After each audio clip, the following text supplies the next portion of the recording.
In an industry stuffed with marketing bullshit, empty promises, and shiny-suited liars, one woman's had enough. She knows what it's like to have the wrong clients, no money, and no time for fun. But she also knows how to fix it. And on the Business for Superheroes show, she promises to tell the down and dirty truth about business, sales, and running away with the circus. Here's your host, Vicky Fraser. To the Business for Superheroes show. I'm Vicky Fraser, and I'm here with Joe. Hello. Hello. Are you all right there? I've kind of just woken up. Okay. I'm here. It's fine. Good. Today we're going to be talking about USPs, which stands for what does USP stand for, Joe? Unique selling point. Yes, even I know that. Does. Well done. And today this podcast is brought to you by brand new wine glasses, which I found on a little shopping spree yesterday.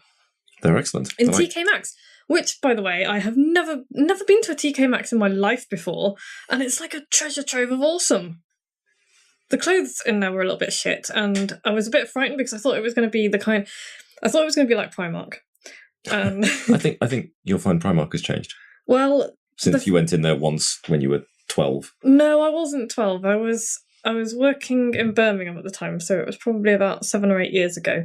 And I swear to all that is unholy, somebody elbowed me in the face. Nice. And I'd swore from that moment that I was never going to set foot in a pikey Primark ever again. What was that gasp for? I'm not sure you can say that. Can I not? Don't know. I don't think so. Okay. I'm going to get letters now. Get letters. Okay. Whatever. I'm never going to set foot in that horrific shop ever again. And no, it's awful. I literally got elbowed in the face. But yesterday, you bought some really lovely glasses, which we're now drinking out of. Yeah. They're nice. They're kind of nice. goblety. And really hefty, so you could hit someone on the head with them if you could do a burglar some serious damage. Anyway, so that was that, and you're half asleep. I'm half asleep. And I have just come back from practicing trapeze because I'm an idiot. Is this one of those things where you over-promise and over-commit to all sorts of things and then feel horribly obliged to... Yeah. Yeah. My pole teacher the other day said, "Oh, Vicky, are you doing anything on September the 3rd?" And I said, I don't think so. Why? That sounds vaguely familiar, but I don't think so. And she said, "Oh, would you mind doing a little performance at this festival?" And I thought she was going to say pole. And I would have been like, well, yeah, I suppose I could do. But she said trapeze, and I was like, oh shit, I haven't done trapeze for weeks, apart from once about 2 weeks ago. But before that, weeks. And so, of course, it was a really good idea to say yes. Yeah. So I've just been... Given all the spare time you've got for practicing and generally, doing this stuff. Don't even go there. My head's going to explode right now. But yeah, so I went over to the studio and have just been trying to remember what I can do. And I actually have flung together a routine, which I'm not going to have time to practice, actually, on the trapeze. So I have to do it in my head. But I can do all the moves. But then that wasn't the most horrific part of it. Do you know what the most horrific part of the whole thing was? I don't know. Having to climb up a fucking ladder. You need to get over your issue with ladders. Ladders are horrifying and dangerous. They are dangerous and horrifying, and they are horrifying and dangerous. Okay. And I don't think that... I think this... So trapeze is not? No. And climbing is not? No. And upside down on a pole is not? No. All of those things are perfectly reasonable things because But ladders are bad. Ladders are horrifically scary. I don't know why I broke in the middle of the word horrifically. No, it was... I didn't like it. I actually cried. What? What? I got to the top of the ladder and I started crying. And then I hooked one finger through the rigging loop that was at the top, as if that would help if the ladder collapsed. Anyway, I don't want to talk about it. Right. So, yeah, anyway, we're talking about... Okay, so the lesson that we can take from this is that ladders are scary and horrifying, and you shouldn't climb up them, and you should get somebody else to climb up a ladder if you need to. And it's good to face your fears, but they'll probably make you cry while you're at the top of the ladder, thinking you're going to die. Right. So, what we're going to talk about this week is your USP, which Joe has explained. Unique selling Have points. we talked about USPs recently? I don't know. I don't think so. Okay, good. Because I had this memory of us talking about USPs recently, and that Oh, you did kind of skim through it a little bit quickly a few weeks ago. Okay, well, I wanted to talk. I want to talk about it a little bit more today. Okay. Because most business owners really struggle with this, even if they don't think that they really struggle with it. They actually do really struggle with it, and it's blatantly obvious from looking at 99.9% of business owners' marketing. Right. That probably includes you, dear listener. Don't get all offended about that and butthurt about it and kind of get in touch with me and go, rah! You know. The problem is that you are unique, but you just haven't, nobody else can see it. Because a lot of business owners they're just kind of scared of standing out, I think. So on the one hand, they kind of want to stand out because they know they have to, because otherwise nobody will notice them. But on the other hand, standing out in that way it makes you very vulnerable. Yes. Well, it exposes you, doesn't it? It does. It does expose you. It exposes all of your nerve endings, and it exposes you to criticism, and nobody likes that. Yep. So yeah, so it's a difficult thing, and I've really struggled with it as well, and still do, because one of the other problems with having a USP or not having a USP, particularly when you're in my industry, I think there's a lot of it goes on, is you'll kind of learn from people that you admire. Mm-hmm. And then you'll start to unconsciously emulate the people you admire. I didn't want to say copy because it's not a deliberate thing. Yeah, you'll start to behave the way they do. Yeah, and that's no good. It's no good for anybody. It's okay to learn from people, and it's good if you learn from 2 or 3 different people, I think, because you pick up. You can strike your balance. Yeah, you find different ways of doing things, but there's a danger that you'll start to sound like the person that you're learning from, and that's a bad thing because everybody's got their own voice, and they should try and find it. And that's one of the things I've struggled with over the last few years. And it's only in the last few months that I think I've really started to kind of find my voice. And it's been scary because you're kind of like, well, I've been writing this way and blah, blah, blah. And, and now I have to do it slightly differently. And it's like, well, who am I? Mm-hmm. Who am I? How do I find out who that is? And, how do I find my voice? And that's a problem that every single business owner I've worked with, every single one has struggled with. Okay. So, yeah, I've kind of lost my thread now because we haven't actually scripted this one because as I've explained, I've had 30,000 things to do today. So we're basically just making it up. Making it up. So I guess when you ask people, what's your business's USP? Yeah, you hear kind of a variation of, I don't know. Well, we do good work. Yeah, our quality is amazing. Yeah, our prices are competitive. We're really good fun and friendly. Yeah, we're nice people. Great customer service. None of this stuff is sounding particularly unique. No. They're not USPs, they're minimum requirements for doing business. And, it seems a little bit tragic that actually people these days think that those things are their kind of point of uniqueness. And yes. It kind of speaks to the shit quality that's around, I think.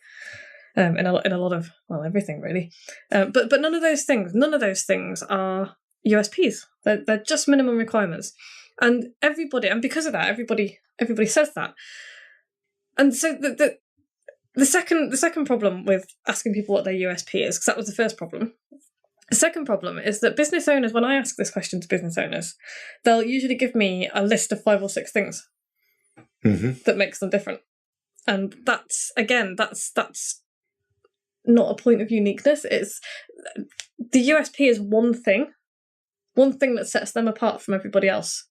Because if you try and sell your uniqueness on 5 or 6 different things, you're just going to confuse people, and it's going to be a diluted message.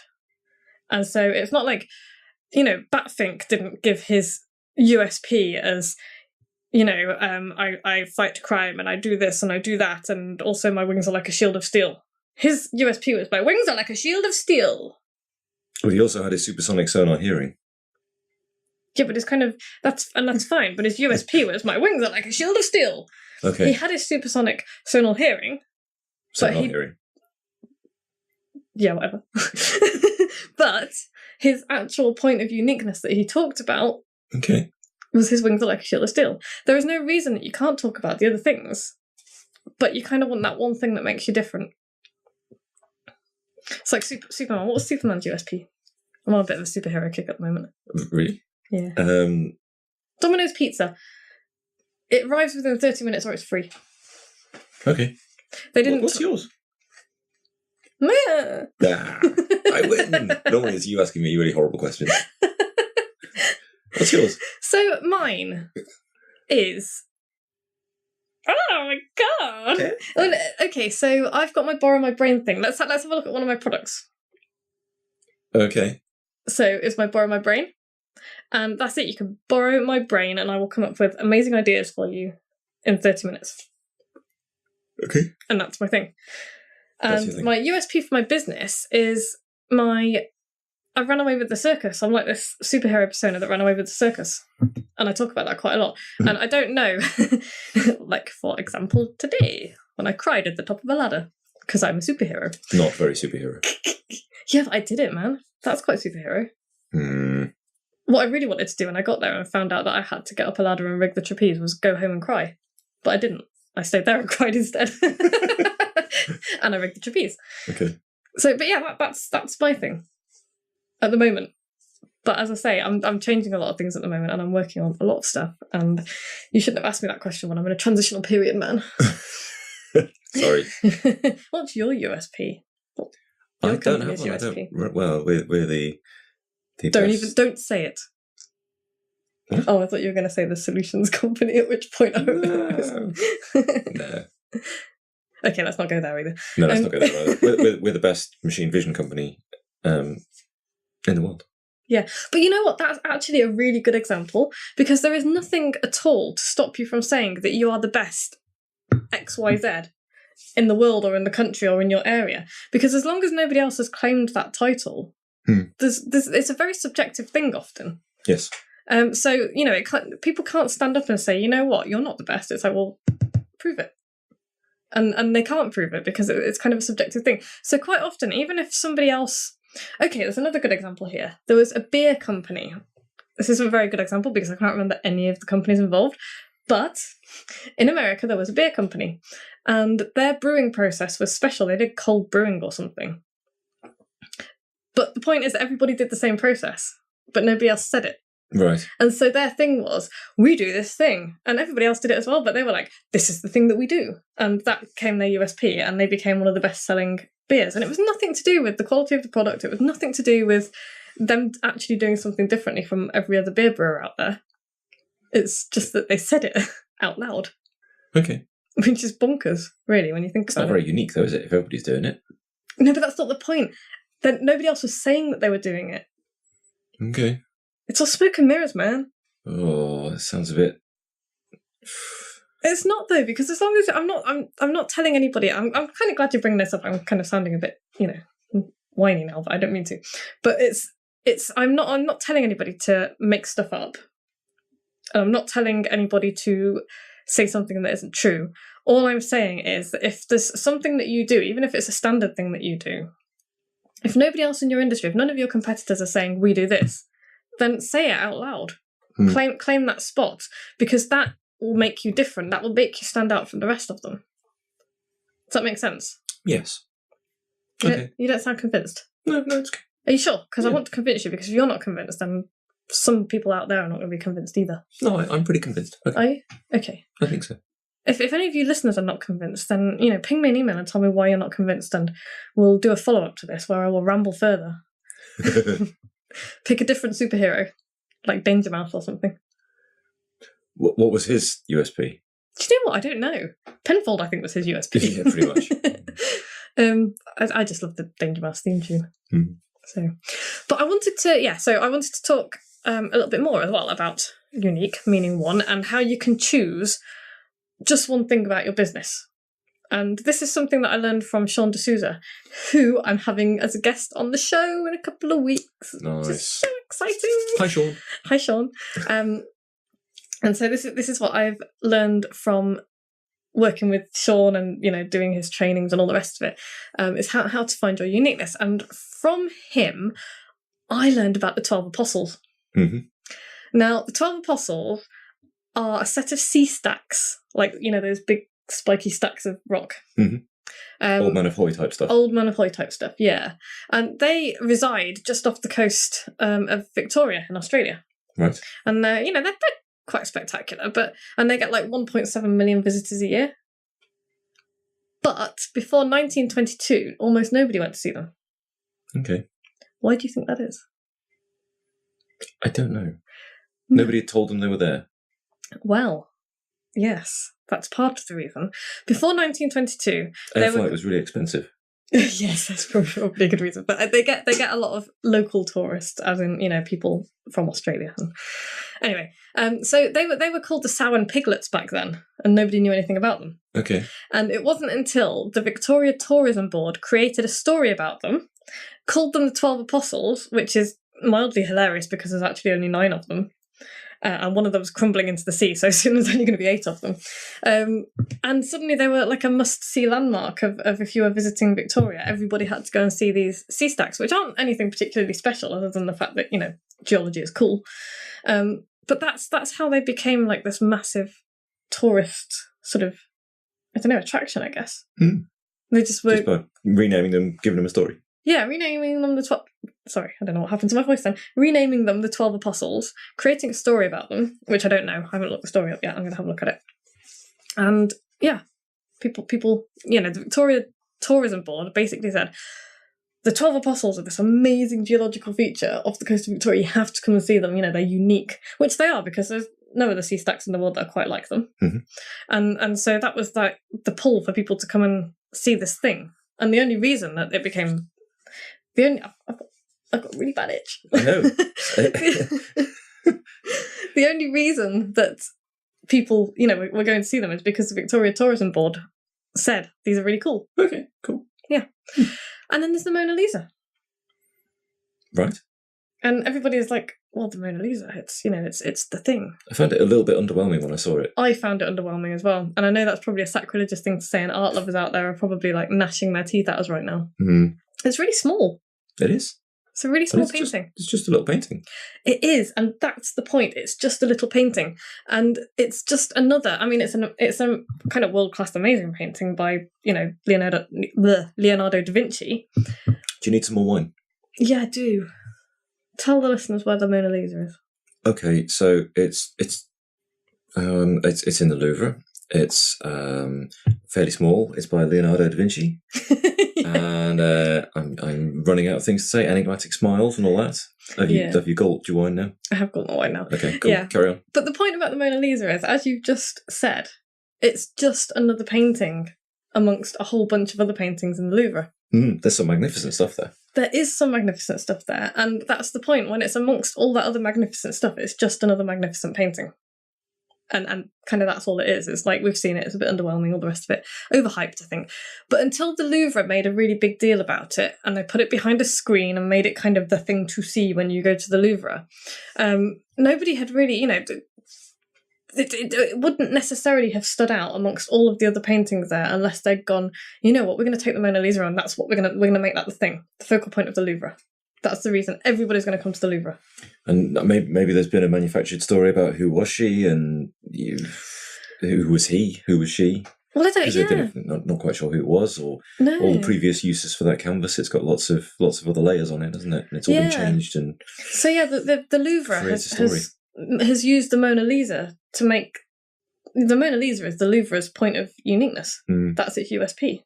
That's why people go. I mean, they go for other stuff and they'll go and see exhibitions, but the Louvre is the home of the Mona Lisa, which is so famous. Yep. Probably partly because the Louvre has, woven the story about it and bigged it up and all the rest of it.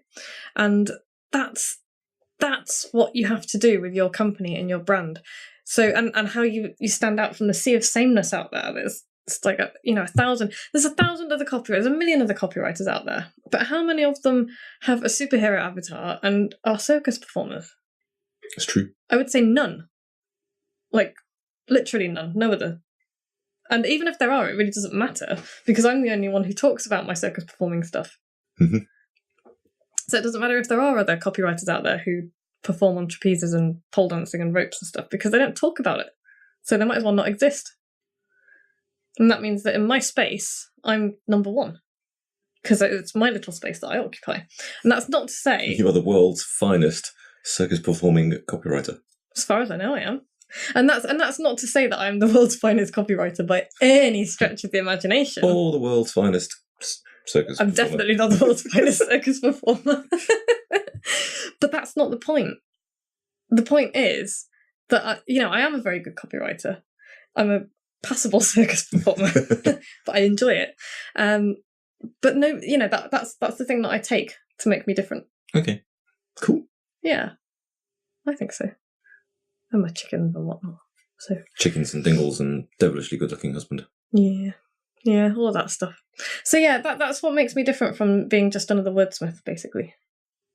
And you guys listening, there's, what is it about you that makes you different? And you have to do this, by the way, not just for you and your business, and you have to put a lot of you into it because otherwise you're just a faceless corporation, and there needs to be personality, whether it's your personality or your head, your head customer service person who's got a big personality or whatever. But you need to build a personality into your business. Yeah, for sure. And you need to do it for each of your products and services as well. So what is it about each of your products and services that is unique? So for my Inner Circle membership group, I'm there all the time. I'm answering all of the emails. And my Inner Circle are probably listening to me right now going, I emailed you a few days ago. I have just discovered that my email program is hiding emails in a subfolder. I know, right? So I'm going to have to go through my subfolder and just have a check. Anyway, Hi Inner Circle people. Yeah, hi guys. But yeah, it's not just another membership group where you join and then never see me, the person behind it. I'm there and I have individual conversations with people, and I help people out of tight spots, and I critique stuff, like if they do video critiques for people. I will also spend quite a lot of time talking to people individually via email. Mm-hmm. And there's a lot of people out there who would say, oh, I shouldn't waste that much time, but you know what, I love doing that. That's a good bit. And that's the good bit, yeah, because I don't get out much and talk to people very much. So and then there's the Borrow My Brain, which isn't just a Q&A session. You actually get a piece of my brain that I send to you. In a jar. Yeah, I'm kidding. I don't do that. But, there's people that have said, oh my God, I can't believe how many ideas you come up with. And that's true because, I come up with ridiculous numbers of ideas that I could never do myself. So I like to give them to other people and say, go forth, take this idea and give it wings and do stuff. Do stuff. So yeah, your homework, listeners, is to, or listener, it's being a bit optimistic there. Your homework is this: make a list of all of your features, either for your business or for one of your products that you're selling. Even if they're not real yet, narrow them down to 3 things. Even if it's stuff that you would like to be true rather than actually is true, narrow them down to 3 things, and then pick one thing and make it your unique selling point. It doesn't have to be truly unique in the world, because I don't really think there's any such thing. It just has to be yours and the thing that you want to be known for. Okay, and what do you do with it once you know what your USP is? Oh, that's for next week. Okay. Which has led us quite nice. I think we're actually going to have a topic planned for next week, Joe. Bloody hell. I know, right? So make a note of that. So yeah, what do you do with your USP once you have it? Well, we'll talk a bit about that next week. And we'll give you a bunch of examples from the real world as well when I've actually had time to kind of... Drink more wine. Yeah. Yeah, drink more wine. And eat dinner. It is, in fact, 10:15. Yeah, I know, it's just... And we haven't even cooked dinner yet. I don't eat it. I know, it's terrible. So, yeah, and funnily enough, this uniqueness thing is exactly what my event in November is about. I had a couple of emails after the last podcast because we mentioned the event but didn't give any details about it. It's on November the 3rd and the 4th, and it's called Who Do You Think You Are?